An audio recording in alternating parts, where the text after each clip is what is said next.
এই যে ল্যাবরেটরিটা যেটার আজকে তিনি উদ্বোধন করবেন, এটাকে বলা হচ্ছে এই মুহূর্তে দেশের মধ্যে যতগুলি ফরেন ল্যাবরেটরি রয়েছে তার অন্যতম একটি।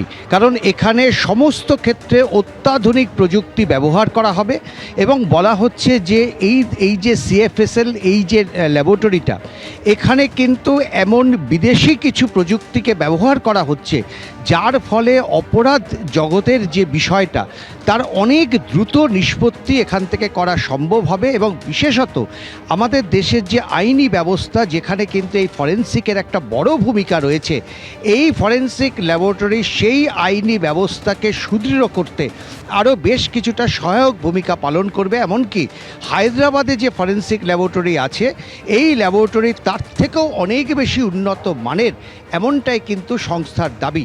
দেখো, এখানে অমিত শাহ আসবেন এবং প্রায় 40 মিনিট এখানে তার থাকার কথা এবং তারপরে তিনি আবার ফিরে যাবেন। কিন্তু আজকে এই অমিত শাহর গোটা কর্মসূচির মধ্যে নজর কিন্তু থাকবে নেতাজি ইন্ডোর স্টেডিয়ামে তিনি কি বক্তব্য রাখেন। কারণ নেতাজি ইন্ডোর স্টেডিয়ামে বিজেপির কর্মী সমর্থকদের কাছে মনে করা হচ্ছে যে 2026 সালের বিধানসভা নির্বাচনের প্রেক্ষাপট কী হবে, লাইন কী হবে, কী পথে বিজেপি এগোবে, সামনের লক্ষ্য কী হবে, এই বিষয়টা কিন্তু চূড়ান্ত করা। একদিকে বিজেপির নেতৃত্ব তারা ইতিমধ্যেই বলতে শুরু করেছেন যে 2026 সালে বিজেপি রাজ্যে ক্ষমতায় আসছে, কিন্তু শুধুমাত্র এই কথা মুখের কথা বললে তো হবে না। সাংগঠনিকভাবে যে বিজেপি এখনও বেশ কয়েকটা জায়গায় দুর্বল, এতে কোনো সন্দেহ নেই। বিজেপির এই সাংগঠনিক অবস্থা, বিশেষ করে সভাপতি নির্বাচনের ক্ষেত্রে যেভাবে বিজেপি নেতৃত্ব কার্যত দ্বিধাবিভক্ত হয়ে পড়েছে, সেই বিষয়গুলো রয়েছে। বহু জায়গায় মণ্ডল সভাপতি নির্বাচনের ক্ষেত্রে অথবা জেলা নেতৃত্বের ক্ষেত্রেও কিন্তু বেশ জটিলতার মধ্যে পড়তে হচ্ছে বিজেপিকে।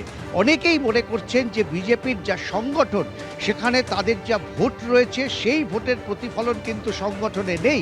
অর্থাৎ বহু মানুষ বিজেপিকে ভোট দেন ঠিকই, কিন্তু যে সাংগঠনিক শক্তি একটা ভোটের বাক্সকে কাজে লাগানোর জন্য, সেই সাংগঠনিক শক্তি কিন্তু বিজেপি এখনও তৈরি করতে পারেনি। দলের মধ্যে অন্তর্কলহ রয়েছে। আমরা দেখেছি দিলীপ ঘোষকে কেন্দ্র করে বিজেপি শিবির কার্যত একাধিক ভাগে বিভক্ত। ফলে এই সমস্ত জায়গায় দাঁড়িয়ে 8 মাস আগে অমিত শাহ চাইবেন একটা লাইন তৈরি করে দিতে। প্রথমত বিজেপিকে ঐক্যবদ্ধ করা, সেটা শুধু খাতা কলমে না, নেতাদের বক্তৃতায় না, বাস্তবে বিজেপিকে ঐক্যবদ্ধ করা, এটা তার কাছে অন্যতম বড় চ্যালেঞ্জ। আর দ্বিতীয়ত, এই যে 8টা মাস, এই 8 মাস টানা বিজেপিকে রাস্তায় রাখা, বিজেপিকে কর্মসূচির মধ্যে রাখা, আন্দোলনের মধ্যে রাখা, সেই আন্দোলনের রূপরেখা তিনি ঠিক করে দেবেন।